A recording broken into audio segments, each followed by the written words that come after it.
right, everyone. We are super excited to have Dr. Moses McKenzie Jr., who is currently a principal in Paterson Public Schools in Paterson, New Jersey, as our special guest on the My K12 Career Show today.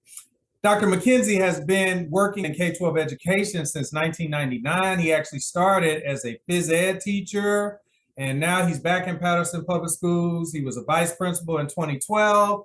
Then he became the interim principal, and now he is the principal in Paterson Public Schools. And we are super excited to have him come on the show, give up his time to just share his story, his K-12 journey with our viewers and our listeners. So Dr. McKenzie, thank you so much for coming on the show. What's going on in your life and in your K-12 career right now? Well, things are well. Just want to say thank you so much, Dr. Williams, for inviting me. I truly appreciate the opportunity. Things are going very well. I am currently the principal at PS20 in Patterson, New Jersey. We are moving. Awesome. We are moving in a positive way. We just recently opened our 736-seat renovated auditorium where our students got the opportunity to sit in stadium seating. You know, it was very clean. They have carpet now in that auditorium. We have a great sound system, so now we can go back to having performances and having assemblies. You know, coming out of the pandemic, we were also just removed from the target status list from the state of New Jersey as well. So academically, we are moving as well. And, you know, by the grace of God, you know, we have some vacancies, of course. Sure. That's all across the country. Sure. But we have come together as a school. I've enhanced the culture and climate with my leadership team. I'm now currently working with a third VP because I was the current VP 2 years ago. So, you know, some of my VPs under my leadership were transitioned to other schools to become leaders. And so what we're doing right now is trying to finish out this 22-23 school year and get prepared for state testing, which is in a couple of weeks, and continue to educate our children the best way we can. That's what we're doing right now. And you said it's PS20, right? PS20. Okay, PS20. Yes, sir. What's the demographics of your school? We're elementary school. We're K-8 general education, K-8 autism, K-5 behavior disorder, BD. So we have two special ed programs that are housed with our gen ed. And believe it or not, it worked. We are a melting pot. We 73% Hispanic. Okay. 73% Hispanic, and we are currently in the middle of a Haitian Jamaican neighborhood. Wow. ¿Tú hablas español? A little bit. A little bit. Poquito, you know, a little bit, but I should have learned because, you know, I have so many Spanish, you know, people in my life, and my daughter's Puerto Rican.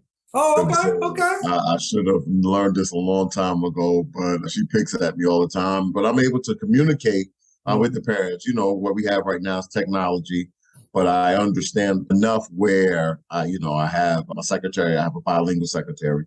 Oh, yeah. So I'm able to bring her into the conversation, just, you know, get to understand what the situations are, those who speak Spanish. Cool. That's cool. We have a lot in common, man. My wife is Colombian, so my kids are Afro-Colombian. Yeah. They speak Spanish and English, and when they don't want me to know what they're talking about, they just speak very, very fast. Right. I understand a lot of it. Right. They start speaking fast, I can't even keep up, bro. Can't understand. Right. And I'm in the same boat. Yeah, I have a very diverse school myself. I'm actually at a high school here in Seattle, and yeah, I had to give me a bilingual secretary, man, because it is imperative, you know, because you know, I had a Hispanic VP. You know, he's moved on, Mr. Acevedo. Shout out to that's my dude right there. That's what's up. He moved on to another district where, you know, he was elevated. But, you know, having someone who was fluently, you know, speak Spanish or speak another language, it really helps enhance and change the culture and climate of your building. Sure. Because, you know, parents pour their hearts out to you. Because the first thing when the parents call the school is, do you speak Spanish? Yeah. That's the first thing that comes out of their mouth. And it's like, hold on 1 minute. Yeah. And sometimes, you know, they call when my secretary is on lunch. And I just try to find a way. I go and grab somebody. I may go get a custodian who may speak, you know, who speaks Spanish and English. Listen, I need to know what's going on. This parent sounds like they need help, need assistance. Sure. And I turn no phone calls away. I don't turn parents away from when they have to come into my school as well. Yeah. Well, I can tell your heart's in the right place, my brother. So Thank you, sir. definitely glad and grateful. And I want to honor you, man, for all the years that you've been in education so far. I started this show simply because I feel like we have the greatest profession in the world and we just don't get the credit for it. I feel like we're the profession that makes all other professions possible. And, I just wanted to create this platform that would showcase people like Dr. Moses McKenzie Jr. and just allow you to share your story. So let's go back to the beginning, my brother. Okay. What made you get into K-12 education? Were you always going to be a teacher? Or were you always no, Let's hear the story, brother. Well, first of all, my parents. I am a son of a pastor. Okay. My father's a pastor. DK. DK. Yeah. My mom, Verlene McKenzie, she was the evangelist. Wow. And so she was the first woman to preach at, and in the church that I was born and raised in. Okay. She was preaching 7 years before my dad. So my dad traveled the world. That's how he made ends meet until he came off the road as well. So my dad was one of the original members of the Gospel Highlights, Dr. McKenzie, the Gospel Highlights. He's in the Gospel Hall of Fame. Okay. And so in my family, either you sing, play an instrument, or you're a preacher. Wow. To be honest with you, if you ask around, you ask about McKenzie's. And so as a child, I was around music. I'm currently a drummer. Okay. I love playing drums, and music has always been a part of my life. And so my dad was also a drywall spackler. Okay. And so growing up in that household, I'm the oldest of three. So I have a middle brother and I have a younger sister. And I learned math through my father. Okay. So I learned math because he worked in people's homes dealing with sheetrock and spackle. So he knew angles. Sure. Oh, his job, right. His job in the household was you're going to learn your timetables. And we had to recite them. See, and that's old school. Recite. When I come back from church, you better know your 1, 2s, and your 3s, and your brother better know his 1s and his 2s. Mm-hmm. That was put on me as the older sibling. Sure. We learned how to read through Bible books that my mom gave us. That's how I learned how to read. Yep. She would have us stand up, even in the house, stand up and read. Wow. And she would sit there and listen because she knew the Bible. Yeah. So, and reading that and going to Sunday school, we were in church, as a kid, 4 nights out of the week. Wow. And we still had to do homework. We didn't start athletics until we were like 12 or 13, me and my brother. We didn't start athletics until late. And that's where the journey just took off. My father entrusted certain men that were in my life, me and my brother and my sister's lives, like the Browns, like Abe Brown, we played baseball, Andy Muckle, football, he was a football coach. And these gentlemen, Benji Wimberly, who's our state assemblyman right now. Okay. So all of these gentlemen had permission to raise us. It's like, now, you can't really tell a parent, to chastise my child. You can't do that. You can't put your hands on them. You can't do none of that. Right. We understand that. Life has shifted. Society has changed right now. But back then, we would, we got out of line. You had those parents that would basically say, hey, calm down. This is my house. You're going to respect my house and my rules. This is what we do here.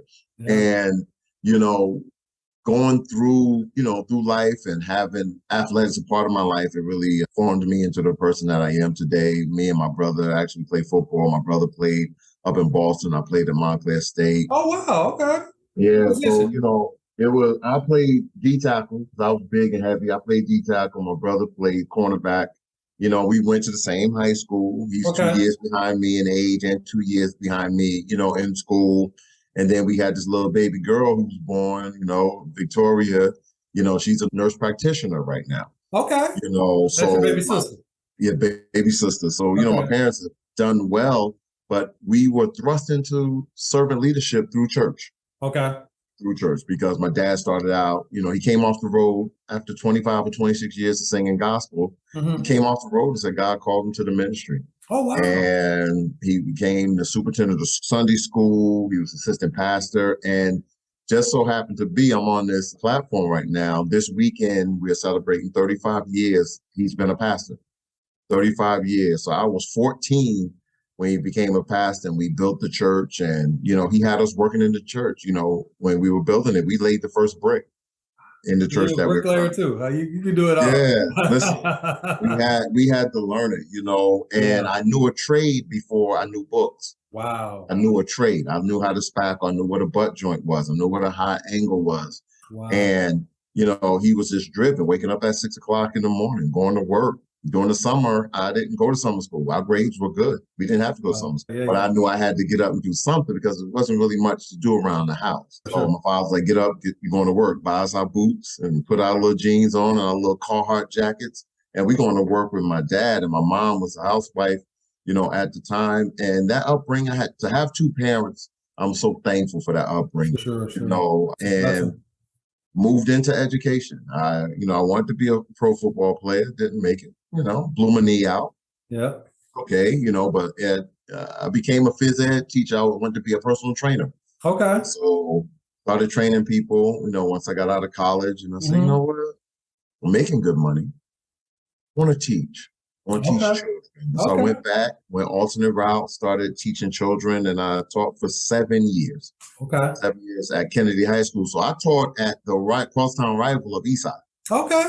For 11 years, because Eastside and Kennedy, we battle every year during Thanksgiving. Wow. So you went to the dark side. Yeah, I went to the other side, and that place molded me under leadership of Rich Roberto, Joe Pisano. These were men who really took me in, and these were Italian men. Wow. Who really took me in and said, listen, this is what you want to do, let's go. And I started interning with them and getting to know, the ins and outs of administration. And after that, I got the opportunity to become a vice principal in Irvington High School. There was only one high school in Irvington High School. Okay. There's only one high school there, and I was under leadership of Dr. Neely Hackett. Okay. And that's when I heard the first expression, trial by fire. Okay. Gave me my keys. And she gave my radio the first day, and she said, Mr. McKenzie, let's go. And I said, what floor am I on? She said, you got the second floor.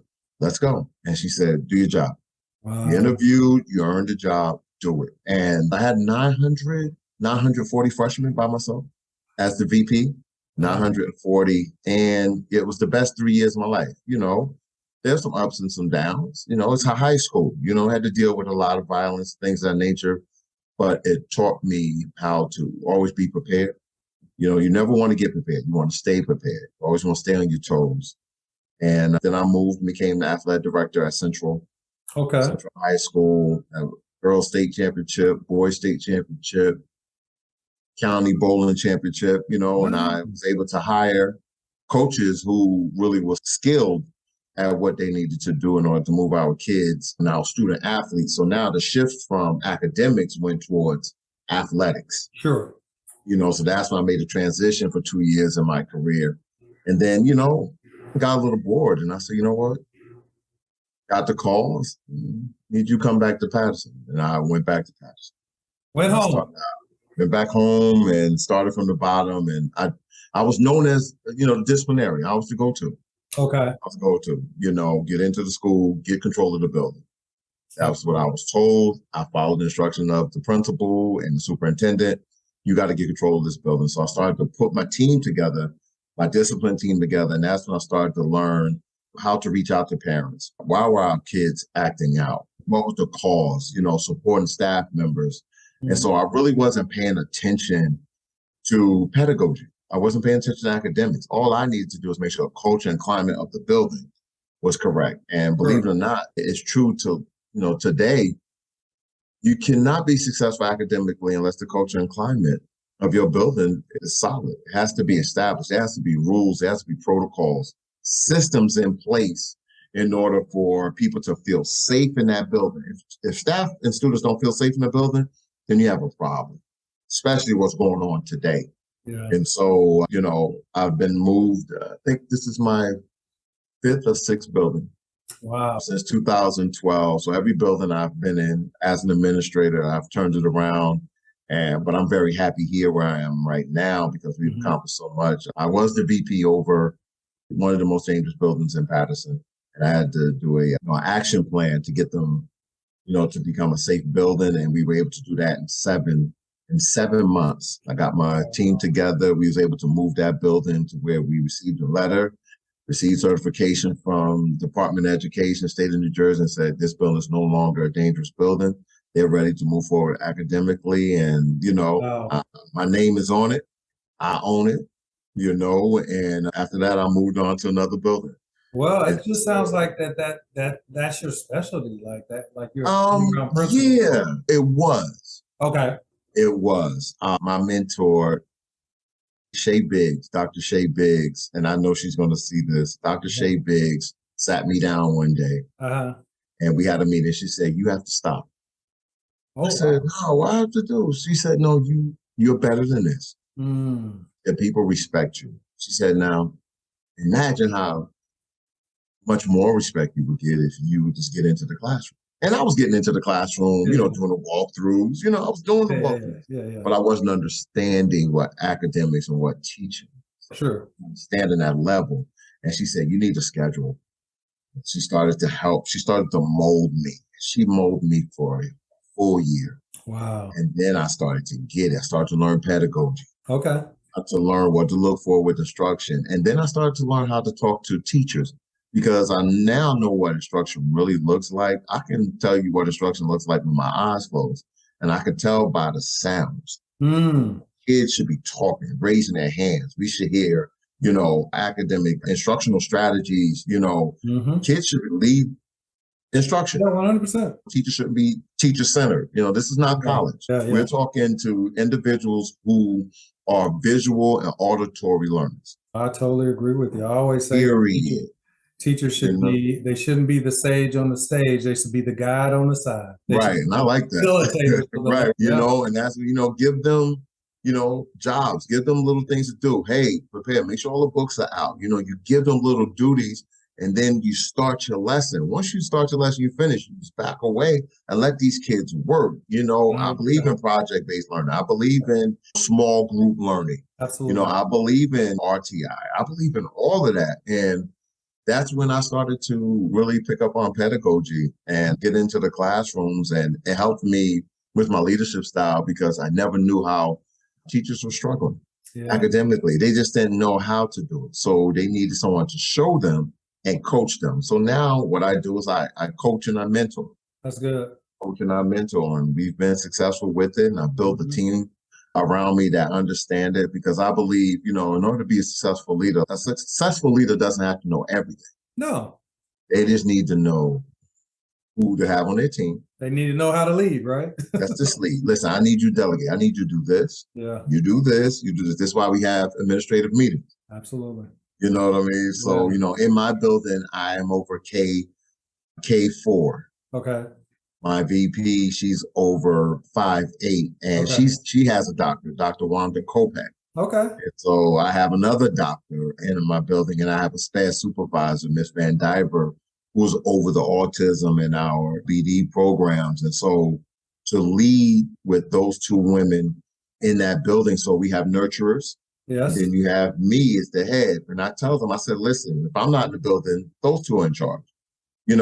Everybody has their role to play when it comes to running our building and doing the daily operations. That's awesome. In my building. And that's my story. This is where I am today. That's a great story. And there's so many nuggets that you've shared with us. First thing, like you said, there can't be teaching and learning without safety and security, right? So, you got that piece 100% on point. That is so important. Also, I love what you were saying about what should a really engaged classroom look like? Like the teacher should be facilitating the learning. She should be making sure students are engaged. I always tell my teachers, if you're more tired than the students, you're doing something wrong. There's something wrong. Right. Because whatever grade you're teaching or whatever subject you're teaching, you already learned that subject. Why are you learning it again? You should be teaching it, right? And so that's really good. I love what you're sharing with us today. But I wanted to ask you a question. I didn't hear where that doctorate came in. When did you say? Okay, so I'll tell you about that. The journey was something that I stumbled upon, really. Okay. My dad has a doctorate. My mom has a doctorate in theology. Okay. And my dad has a doctorate in theology. Awesome. And so, I said, I got my master's from St. Elizabeth. I waited 10 years. And I said, I want to get my doctorate. Now, I saw some of my friends who were getting their doctorates, and they was like, it's next level. And I said, well, how can I use a doctorate degree And what does it feel like? And what is it going to be like when I get to that next step? Sure. And so I went and had a conversation with the head of the department at St. Elizabeth, and he said, Moses, you should give it a go. You really should. This is what you're going to learn. When you get this doctorate degree, this is what you will be able to do with this doctorate. And I went, talked to my family, I talked to my daughter, told her I'm going back to my doctor, and she was like, you crazy. And I was like, no, baby girl, I'm going to do it. She said, okay, good luck. Yeah. And believe it or not, I completed everything, my coursework and everything, and I defended in 2 years. That was my time. Oh. Did it in 2 years, and we went in with 8, and we left with 8. Wow, that's what's We up. went in with 8, and we left with 8. And we out of the 8, I'm still, solid with at least 5 of them, and we call ourselves the Fab Five. Oh, all right.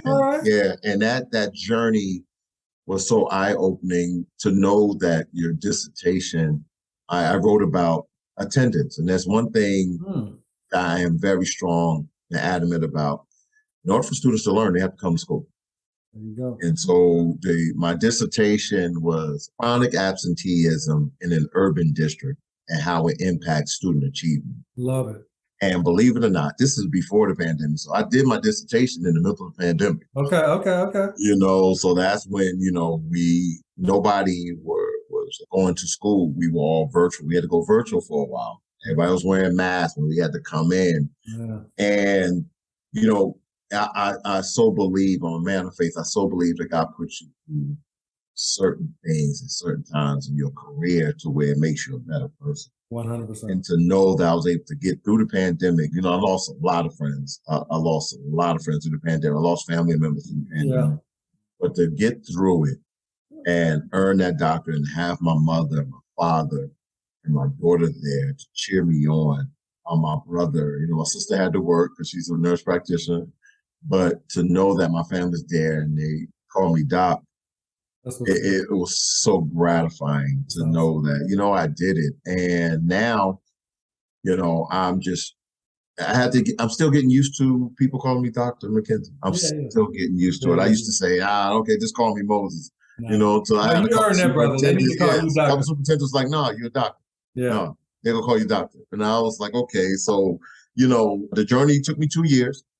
I defended in the fall, March last year. Okay. I'm coming up on the year anniversary. That's what's up. And it feels amazing. I'm still connecting with individuals who are in that doctorate level. Sure. Right now. And, just gonna probably seek and take the superintendent's test. You should. I don't want to be a superintendent, but it is another level to having that certification to know that, you are able, you are certified and you're qualified to be a academic officer, chief academic officer of a district, not just a school, a district. You're able to be a part of a district, run a district.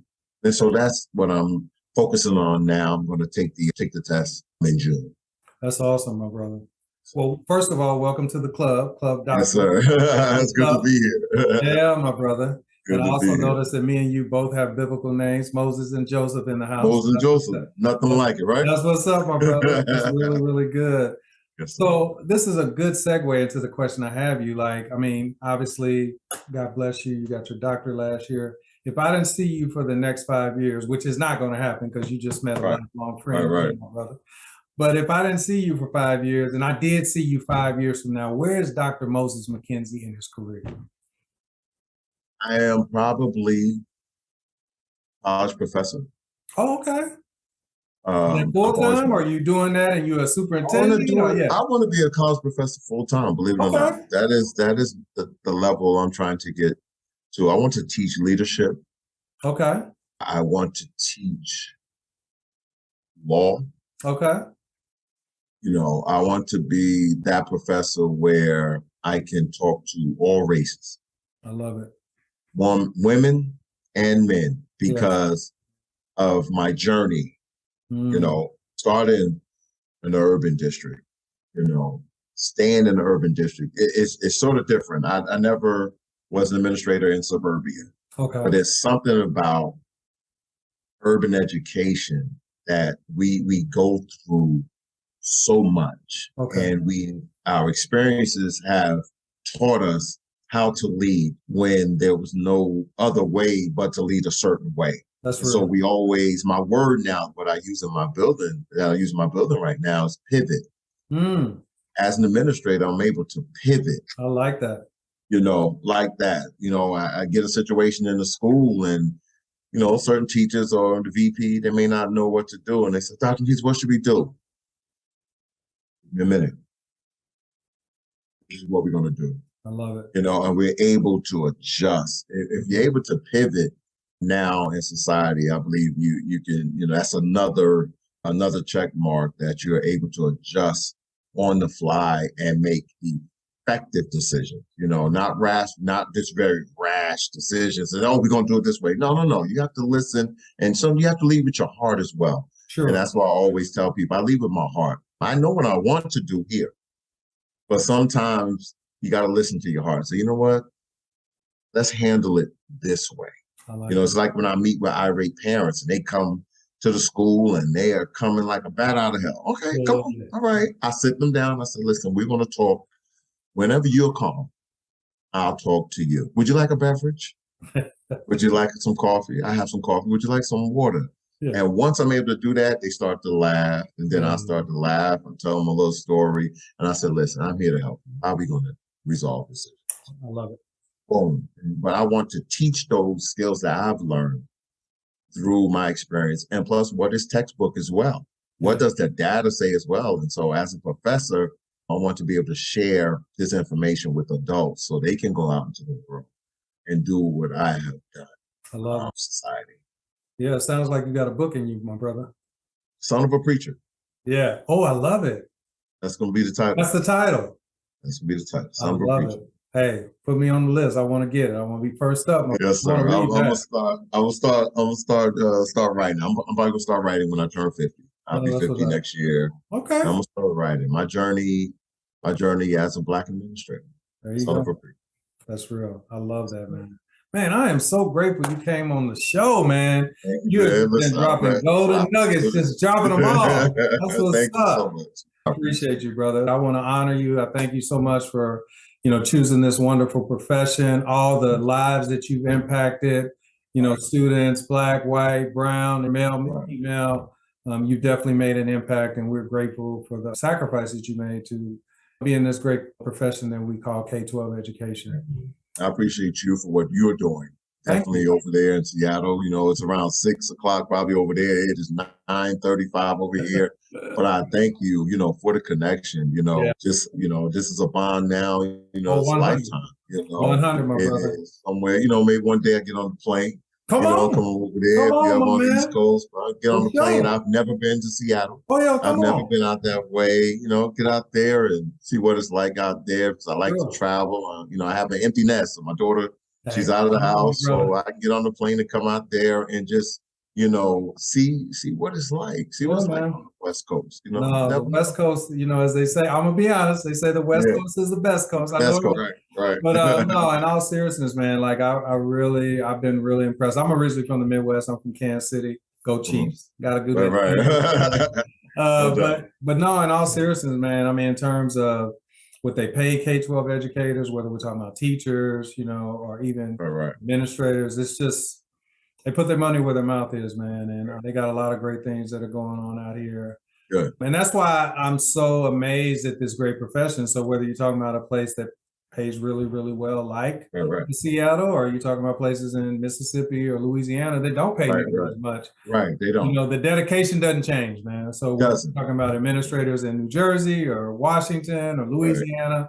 We're all committed to this great profession. And I'm just grateful to you, man, for coming on the show. But before you leave, I want you to just give all of our viewers and listeners that are watching us right now, man, some parting words of wisdom. Tell us how we can connect with you, and then we'll say goodbye. Okay. Well, I actually have this shirt on today, but I've come up with the saying. I've always had the saying, you always want to have a plan. So you plan to execute the plan. Oh. Plan to execute the plan. I'm actually wearing the shirt. I came up with this motto because through trial and error, the Bible, the good book says, write the vision. Make it plain. Make it plain. If you don't have a vision, you have nothing. And you look as educators, you know, we have a mission statement, you have a vision, and you have core values. Sure. Without those 3 levels, you have nothing. So if you're an educator in a school, what's the vision? Where do you want the school to go? What's the mission? How are you going to get there? And if it doesn't connect, you know, I started thinking about it, you know, early in my career, and I said, I have to plan to execute the plan. What is my plan? How am I going to execute the plan? And to those of you who are listening, always have a plan. You know, if your plan does not work, you make adjustments to your plan. At the end of the day, just make sure your vision is thoroughly thought out. Make sure that your mission, the way you go about it, make sure that you're able to pivot. Always be able to pivot, because there are always 2 sides. Two sides to a coin, you know? So make sure you're able to pivot. And, you know, just special thanks to also my upbringing, to, you know, to all my coaches here in the city of Patterson. I am a brother of the Omega Psi Phi fraternity. Okay. And all of my college coaches, all my high school coaches, and Little League coaches were all Qs. Wow. And so, you know, this has molded me as well. And we have a successful mentoring program. Okay. And to all the educators out there, mentoring matters. Mentor your students, male or female. Find a way to sit and talk to your students, because believe it or not, the success of your building is based on the information that's coming from your students. Wow. And so that's all I have to say. And I thank you so much, Dr. Williams, for this time. And how do we connect with you, my brother? Well, you can connect with me. LinkedIn, I'm on LinkedIn. I'm on LinkedIn. I don't have Facebook. I have Instagram that I use as well. Is it just your name? It's just my name. Okay. You put my name, or you put Wangum. It stands for We All We Got McKenzie. Okay. You know, so you put the first initials of each word is Wangum. I am there as well. You can reach me, you know, through my email, which is in Paterson Public Schools. But my LinkedIn is my main channel where individuals can connect with me, and I will answer as soon as I get a message, and we can connect and continue to move forward in this society of education and try to continue to educate our young people so their futures are brighter. I love it, my brother. Well, thanks again for coming on the show. Thank you. We definitely wish you all the best with the remainder of this school year. It's late April, so again, wish you the best the rest of this school year. And I just know that there's greatness within you. I'm just going to speak this into you, my brother. There's greatness within you, and the best is yet to come. And God is not through with you yet by a long shot. So all the best. Thank you. You take care of yourself. All right, my brother. All right, sir. Yes, sir.